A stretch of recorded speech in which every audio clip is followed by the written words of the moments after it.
بسم اللہ الرحمن الرحیم وبہ نستعین الحمد للہ رب العالمین والصلاة والسلام علی سید المرسلین وعلی آلہ وصحبہ اجمعین ومن تبعہم بإحسان الی یوم الدین.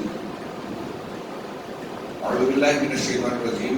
بسم اللہ الرحمن الرحیم. وَكُلُوا وَاشْرَبُوا حَتَّى يَتَبَيَّنَ لَكُمُ الْخَيْطُ الْأَبْيَضُ مِنَ الْخَيْطِ الْأَسْوَدِ مِنَ الْفَجْرِ. محترم حاضرین، رمضان کے فضائل، روزے کے فضائل پر کچھ باتیں ہوئی. آئیے اب رمضان اور روزوں سے متعلق بعض ضروری اور اہم مسائل پر نگاہ ڈالیں. حضرت حفصہ رضی اللہ تعالی عنہا سے مروی ہے، وہ کہتی ہیں کہ نبی صلی اللہ علیہ وسلم نے فرمایا من لم یجمع الصیام قبل الفجر فلا صیام علیہ. جو شخص فجر سے پہلے، فجر صبح صادق، اس کے نکلنے سے پہلے یعنی رات کے وقت میں ہی، رات کے کسی حصے میں ہی جس شخص نے روزے کی نیت نہ کر لی ہو تو اس کا روزہ نہیں ہے. یہ روایت سنن ابو داؤد اور ترمذی اور بعض دوسری کتابوں میں مروی ہے. اکثر محدثین اسے مرفوع مانتے ہیں، لیکن امام بخاری اور کئی محدثین اس کو موقوف مانتے ہیں. موقوف اور مرفوع کا فرق آپ جانتے ہیں. مرفوع اس حدیث کو کہتے ہیں جو صحابی یعنی سند کے ساتھ رسول اللہ صلی اللہ علیہ وسلم تک پہنچائی جائے کہ آپ نے فرمائی، آپ کی روایت ہے. اور موقوف کہتے ہیں کہ جو روایت صحابی پر جا کر رک جائے، صحابی یا صحابیہ کا قول ہو اور وہ چیز بیان کرے تو اسے موقوف کہا جاتا ہے. موقوف کے بارے میں بھی یہ بات کہی جاتی ہے کہ اگر عبادات یا عقائد سے متعلق کوئی بات کوئی صحابی بیان کر رہا ہے، صحابیہ کہہ رہی ہیں، تو صحابہ اور صحابیہ کے بارے میں یہ بات طے ہے کہ وہ عقیدے کی بات، غیب کی بات، عبادت کی بات اپنی جانب سے نہیں کہہ سکتے، اپنی سمجھ سے نہیں کہہ سکتے، کیونکہ وہ بھی یہ عقیدہ دین کا یہ اصول جانتے ہیں اور جانتے تھے کہ عقائد اور عبادات کا معاملہ توقیفی ہے، یعنی اللہ اور اس کے رسول پر منحصر ہے. کوئی انسان اپنی سمجھ اور استنباط سے کسی عقیدے اور کسی عبادت کو ثابت نہیں کر سکتا. لہذا ایک اصول کی بات یہ ہے کہ اگر عبادات اور عقائد سے متعلق کوئی بات کوئی صحابی یا صحابیہ بیان کرتا ہے، سند سے صحیح ثابت ہے کہ یہ صحابی کہہ رہے ہیں، تو اس کو حکماً مرفوع مانا جاتا ہے. یعنی وہ یہ نہیں کہہ رہے ہیں اگرچہ کہ اللہ کے رسول صلی اللہ علیہ وسلم نے فرمایا، لیکن مانا یہی جاتا ہے کہ انہوں نے رسول اللہ صلی اللہ علیہ وسلم سے جان کر سن کر یہ بات بیان کی، ورنہ وہ بیان کرتے ہی نہیں. بہرحال یہ روایت میں نے پیش کی، اور اس روایت کی تائید اس حدیث سے بھی ہوتی ہے جو ہم نے پہلی حدیث پہلے درس میں جانی، انما الاعمال بالنیات، اعمال کا دار و مدار نیتوں پر ہے. تو ہر عمل کے لیے نیت کا ہونا ضروری ہے. شیخ عبدالرحمن بن ناصر السعدی کی میں نے تشریح کرتے ہوئے بیان کیا تھا کہ کچھ اعمال فرائض اور مستحب جو ہیں ان کی متعین کر کے نیت کرنا ضروری ہے. وطر پڑھ رہے ہیں تو آپ کے دماغ میں وطر ہو، فجر کی سنت پڑھ رہے ہیں تو یہ نیت ہو کہ یہ فجر کی سنت پڑھ رہا ہوں، فجر کی فرض پڑھ رہے ہیں تو یہ نیت ہو کہ فرض پڑھ رہا ہوں. تو جس عمل کی متعین عمل کو پڑھ کرنے جا رہے ہیں اس کی متعین نیت ضروری ہے. مطلق نفل پڑھ رہے ہیں تو وہاں صرف نماز کی نیت کافی ہے. خیر، تو یہاں ہم روزہ جب رکھنے جا رہے ہیں، اللہ کے رسول صلی اللہ علیہ وسلم کی اس فرمان سے یہ واضح ہوتا ہے کہ روزے کی، خاص طور سے فرض روزے کی نیت طلوع فجر سے پہلے یعنی صبح صادق کے نکلنے سے پہلے کرنا ضروری ہے. ائمہ ثلاثہ، یہ ائمہ ثلاثہ تینوں امام مالک، امام احمد، امام شافعی، یہ کہتے ہیں کہ فرض روزے کے لیے رات سے نیت ضروری ہے. فرض روزے کے لیے رات سے نیت ضروری ہے، اور نفل کی نیت زوال سے پہلے کی جا سکتی ہے. نبی کریم صلی اللہ علیہ وسلم کئی مرتبہ ایسے آئے گھر میں کہ بتاؤ، عائشہ کی روایت ہے، گھر میں کچھ کھانے کے لیے ہے؟ نہیں ہے. تو آپ نے کہا ٹھیک ہے میں آج روزے سے. دن نکلنے کے بعد چونکہ پہلے سے آپ نے کچھ نہیں کھایا ہے، روزہ توڑنے والی کوئی چیز صبح صادق سے نہیں ہوئی ہے، اب گھر میں کچھ نہیں ہے، چلو آج روزہ رکھ لیتے ہیں. تو یہ نفل روزہ اس طرح رکھا جا سکتا ہے، لیکن فرض اس طرح نہیں رکھا جا سکتا. ہاں، امام حنیفہ کہتے ہیں کہ نصف النہار سے پہلے فرض اور نفل دونوں قسم کے روزوں کی نیت کی جا سکتی ہے. ہاں، لیکن صاف روایتوں کے باوجود یہ بات درست نہیں ہے. فرض روزے کی ہم کو رات سے نیت کرنا ہوگی. اب یہاں کچھ لوگ کہتے ہیں امام احمد وغیرہ کہ ہم رمضان میں داخل ہو رہے ہیں تو پورے مہینے کی اکٹھا نیت کرنے چل جائے گا. امام شافعی اور دوسرے بہت سارے لوگ کہتے ہیں، اور یہ بات ذرا سا قریب لگتی ہے اور احتیاط سے بھی زیادہ قریب ہے، کہ ہر روزے کو ہر دن ہر روزے کے لیے نیت کرنی ہوگی. اور آپ اور ہم سحری کھانے کے لیے بیدار ہوتے ہیں. سحری کھائے مطلب ہم نے روزے کی نیت کر لی. اب یہ جو نیت کرنا ہے جو ضروری ہے فرض روزے کے لیے، اس نیت کو کا مطلب یہ نہیں ہے کہ ہم زبان سے ادا کریں. آج کل ہمارے یہاں لوگوں نے سحری کی نیت کے لیے بھی کچھ دعائیں اور الفاظ بنا لیے ہیں. یہ میڈ ان انڈیا بولتا ہوں، ہندوستان میں بنایا گیا ہے. اللہ کے نبی صلی اللہ علیہ وسلم سے ثابت نہیں ہے. اور یہ بات بالکل اچھی طریقے سے دماغ میں بٹھا لیجیے کہ عبادات اگر کوئی چیز نبی کریم صلی اللہ علیہ وسلم سے ثابت نہیں ہے اور وہ کی جاتی ہے، وہ چاہے دعا ہی ہو، اسے مصنون سمجھ کر دین کا حصہ سمجھ کر کیا جا رہا ہے. آپ اپنے طور سے کوئی دعا مانگ رہے ہیں، آپ کو ضرورت ہے آپ کے والد صاحب والدہ کے لیے، گھر کے کسی اور فرد کے لیے، اپنے لیے، گھر کے لیے، کسی مسلمانوں کے عمومی فائدے کے لیے آپ اپنے الفاظ میں دعا مانگ رہے ہیں، تو یہ کوئی مصنون اور اس طرح سے نہیں ہے کہ آپ اس کو دین کا حصہ سمجھ کے کر رہے ہیں. حسب ضرورت آپ مانگ رہے ہیں، اس کی اجازت ہے، گنجائش ہے. لیکن ایک متعینہ عبادت کا عمل اور اس کا حصہ مان کر جب آپ کر رہے ہیں تو اس کا مطلب آپ اس کو دین میں داخل کر رہے ہیں. روزہ فرض ہے، اللہ اور رسول نے اس کے تفصیلی احکامات بتائے اور یہ بھی بیان کیا کہ رات سے اس کی نیت ضروری ہے. تو کیا اگر الفاظ سے نیت کرنا مصنون اور شرعی طریقہ ہوتا تو اللہ کے رسول صلی اللہ علیہ وسلم اسے بیان نہ کرتے؟ یقیناً کرتے. تو نیت دل کے ارادے کا نام ہے. یہاں روزے کے لیے بھی آپ کا ہمارے دل کا ارادہ کافی ہے. اور ہم نے سحری کھانے کے لیے نیند سے بیدار ہوئے ہم، تو یہ ہماری نیت ہو گئی. ہم سحری کھا رہے ہیں، مقصد کیا ہے کہ روزہ رکھنا چاہتے ہیں، یہ نیت ہو گئی. یہاں اس کے ساتھ ساتھ مناسب ہوتا ہے، اگرچہ وقت بڑا محدود ہے، مناسب معلوم ہوتا ہے کہ مختصر سے وقت میں روزے کے تعلق سے جو سحری کھانے کا حکم دیا گیا اور مسلمانوں کو ایک سہولت عطا کی گئی، اس کا بھی ذکر کر دیا جائے.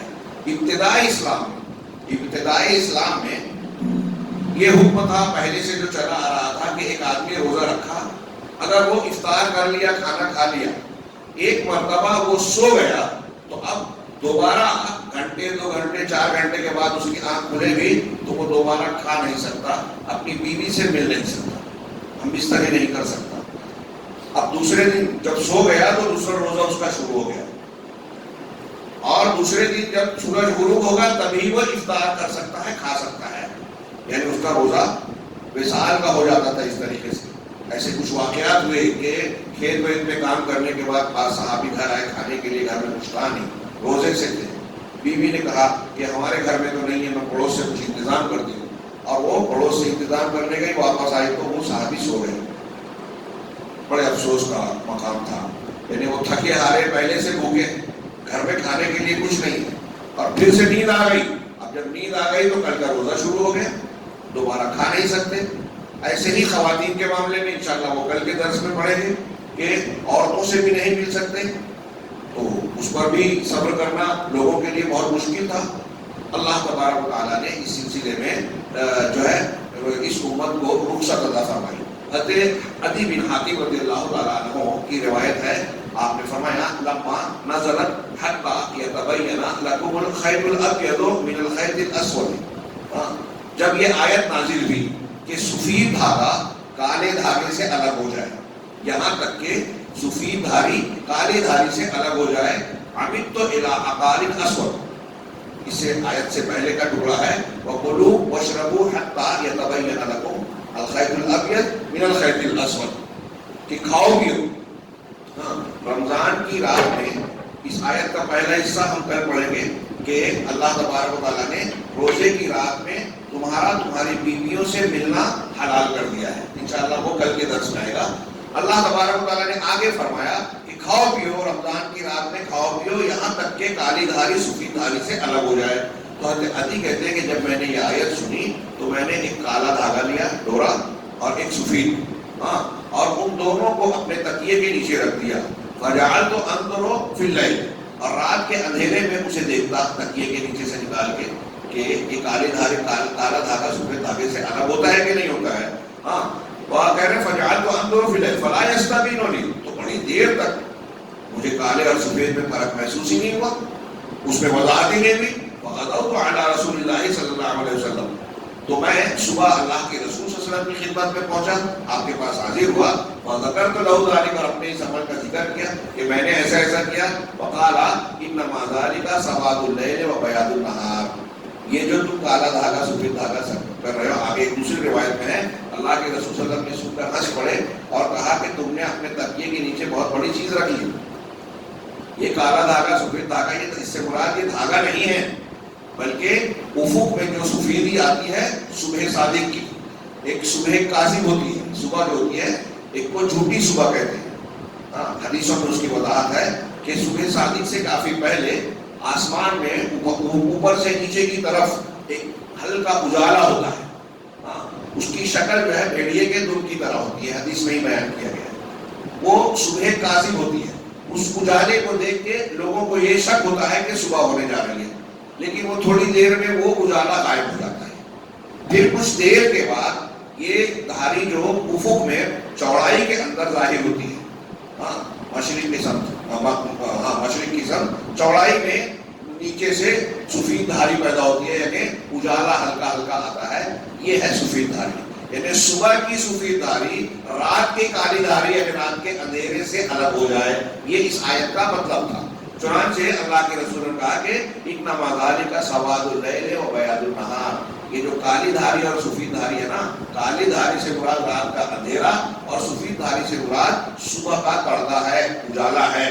یہ بخاری مسلم کی حدیث ہے. یہی روایت دوسرے الفاظ میں صاحب بن سعد سے روایت ہے کہ وہ کہتے ہیں کہ اللہ قرآن کی یہ آیت کلوا واشربوا حتی یتبین لکم الخیط الابیض من الخیط الاسود، کہ کھاؤ پیو یہاں تک کہ سفید دھاگا کالے دھاگے سے الگ ہو جائے. یہ کہتے ہیں کہ یہ آیت نازل ہوئی، اس میں اگلا ٹکڑا ہے، بہت غور سے ادھر دیکھیے، وہ چالو کر رہے ہیں بند کر رہے ہیں، وہ اہم نہیں ہے. آیت کا جو ہم نے پڑھا، اس میں آیت کا اگلا ٹکڑا ہے من الفجر، کھاؤ پیو یہاں تک کہ سفید دھاگا کالا دھاگا سفید دھاگے سے الگ ہو جائے، من الفجر، فجر کا، الخیط الابیض پہلے ہے، تو فجر کا، من الفجر کا یہ جو لفظ ہے یہ بھی آیت کا اگلا ٹکڑا ہے، لیکن آیت میں پہلے نازل نہیں ہوا تھا. جب یہ کچھ صحابہ کو غلط فہمی ہوئی، جیسے کہ حضرت عدی بن حاتم والا واقعہ بھی ہم نے سنا، ان کو جب غلطی ہوئی کہ وہ دھاگے سے مراد دھاگا سمجھ رہے ہیں، تو اللہ تبارک و تعالیٰ نے آگے یہ ٹکڑا نازل کیا من الفجر، یہ اتنا سا حصہ، بخاری مسلم کی حدیث ہے. تو اس سے یہ بھی پتہ چلتا ہے یہ شان نزول جو اللہ تعالیٰ نے واقعات کی روشنی میں نازل کیا، الگ الگ ٹکڑوں میں قرآن کو نازل کیا تاکہ لوگوں کو معنی مفہوم سمجھ میں آئے. ایک بات اور یہاں ایک اور نقطہ یہ سمجھ میں آتا ہے کہ اب صحابی رسول حضرت عدی بن حاتم اس زمانے کے مسلمان صحابہ عربی جاننے میں کتنے ماہر تھے. ویسی عربی بات کے کسی انسان کی ہو سکتی ہے کیا؟ اس زمانے کا ایک عام دیہاتی بدو قرآن کا ایک چھوٹا سا ٹکڑا سنتا تھا تو کہہ دیتا تھا ما ھذا قول البشر. کہتے ہیں ایک واقعہ فاصدع بما تؤمر، سورہ ہجر کی آیت ہے، فاصدع بما تؤمر، کہ آپ کو جو حکم دیا ہے رسول اسے کھول کھول کر صاف صاف بیان کرو. ایک صحابی اس کو پڑھ رہے تھے، اتنا حصہ صرف پڑھا، ایک دیہاتی شخص اس زمانے کا، وہ وہاں سے گزرا، قرآن کا اتنا ٹکڑا سنا اور سجدے میں گر پڑا. جب اٹھا تو لوگوں نے پوچھا کہ سجدہ کیوں؟ کہا سجدت تو لفصاحتی، اس کلام کی فصاحت کی وجہ سے میں نے سجدہ کیا. ایسے ایک دو نہیں، 5 10 نہیں، 20 بلکہ سینکڑوں 50 واقعات ملیں گے عہد اول میں صحابہ اور تابعین کے دور میں کہ قرآن کا ایک چھوٹا سا ٹکڑا سنا اور کہہ دیا کہ یہ اللہ کا، یہ انسان کا کلام ہو ہی نہیں سکتا. آج ہمارے یہاں منکرین حدیث یہ کہتے ہیں کہ قرآن کو سمجھنے کے لیے اللہ کے رسول صلی اللہ علیہ وسلم کی حدیثوں کی تفسیر کی ضرورت نہیں ہے. عربی زبان سے، یہ پاکستان میں ایک خامدی ہے، اس سے پہلے پرویز صاحب، مسٹر پرویز گزرے تھے، تو ایک کا کہنا یہ تھا کہ عرب کی لغت سے، عربی لغت سے ہم حل کر سکتے ہیں. مطلب یہ کہ لغت کا اتنا اعتبار ہے جتنا حدیث کا نہیں ہے. لغت محفوظ ہے ان کے نزدیک، لغت میں کوئی ٹینشن نہیں ہے، حدیثوں میں ٹینشن ہے. اس سے بڑی جہالت کیا ہو سکتی ہے؟ یہ عالم نہیں ہونے کا نتیجہ ہوتا ہے. جو میدان آپ کا نہیں ہے اس میدان میں جب آپ مہارت کا مظاہرہ کرو گے تو ایسے ہی عظیم الشان ٹھوکریں ہوگی، گمراہیاں ہوگی. اور سید غامدی تو وہ کہتا ہے کہ جاہلی اشعار کی روشنی میں ہم قرآن کو سمجھیں گے. پرانے شعرا کے جو کلام ہیں، شعرا کے عربی کلام، اس سے قرآن سمجھیں گے. یعنی وہ ایک کہہ رہا ہے شعرا کا کلام، ایک کہہ رہا ہے عربی لغت. یہ کلام شعرا اور عربی لغت رسول صلی اللہ علیہ وسلم کے بیان اور حدیثوں سے زیادہ محفوظ اور معتبر ہے. حقیقت یہ ہے کہ یہ جاہل لوگ قرآن بھی نہیں سمجھتے. قرآن خود کہہ رہا ہے کہ رسول کو مبین بنایا. اِنَّ عَلَيْنَا جَمْعَهُ وَقُرْآنَهُ فَإِذَا قَرَأْنَاهُ فَاتَّبِعْ قُرْآنَهُ ثُمَّ إِنَّ عَلَيْنَا بَيَانَهُ. اللہ نے خود قرآن میں کہا ہے کہ یہ قرآن جو ہم دے رہے ہیں اس کو جمع کرنے کی ذمہ داری ہماری. ہم پڑھائیں تو آپ اچھے سے پڑھو. پھر اس قرآن کو دینے کے بعد اس کا بیان بھی ہم دیں گے آپ کو. ہماری ذمہ داری ہے. قرآن کہہ رہا ہے، وہ بیان کیا ہے؟ رسول کی حدیث ہے. تو قرآن بھی اللہ نے دیا اور بیان قرآن بھی اللہ نے دیا، جو تفصیل ہے. یہاں ہم دیکھ رہے ہیں کہ ایک صحابی ادیبی ناطق جو عربی یہ سید غامدی پرویز سے کروڑوں گنا زیادہ اونچی جانتے تھے. ان کے جیسی عربی بعد کے لوگوں کی نہیں تھی.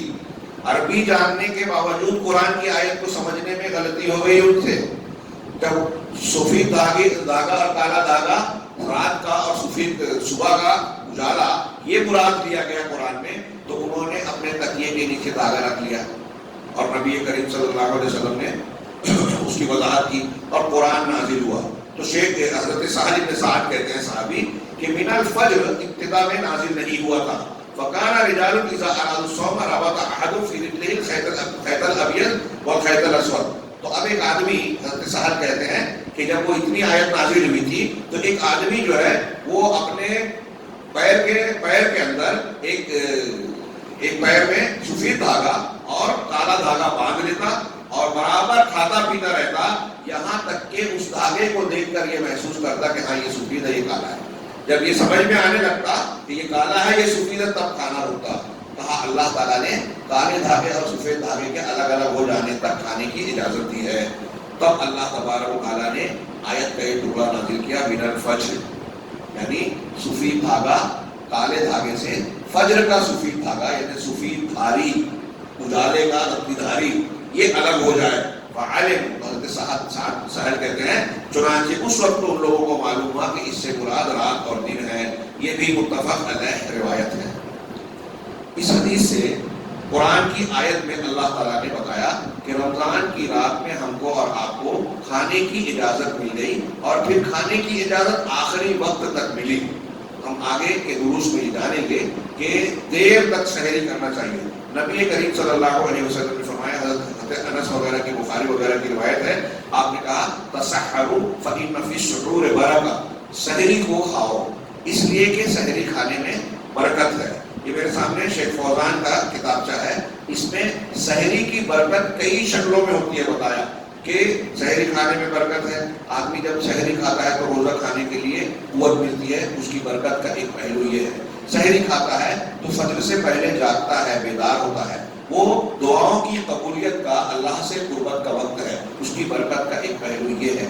سحری کی برکت کا ایک پہلو یہ ہے کہ اس کے ذریعے سے انسان کے روزہ رکھنے کے حوصلے میں قوت حاصل ہوتی ہے. ورنہ اگر پہلے اسے کھانا کھانے کے بعد رات میں سو گیا اور پھر اٹھنے کے بعد جو ہے دوبارہ سے روزہ شروع ہو گیا تو ایک طریقے کی حوصلے کی کمی ہوگی. اور کھا لینے کے بعد وہ چاہے تھوڑا سا ہی کھائے، یہ حوصلہ رہتا ہے کہ میں نے سحری کھائی ہے اور مجھے دن بھر اللہ کے لیے اب بھوکا پیاسا رہنے میں کوئی حرج نہیں ہے. سحری میں برکت کا سب سے اہم پہلو یہ ہے کہ یہ اللہ اور اس کے رسول کے حکم کی تعمیل ہے اور رسول اللہ صلی اللہ علیہ وسلم کی پیروی ہے. یہ روحانی طور سے قوت کا باعث ہے.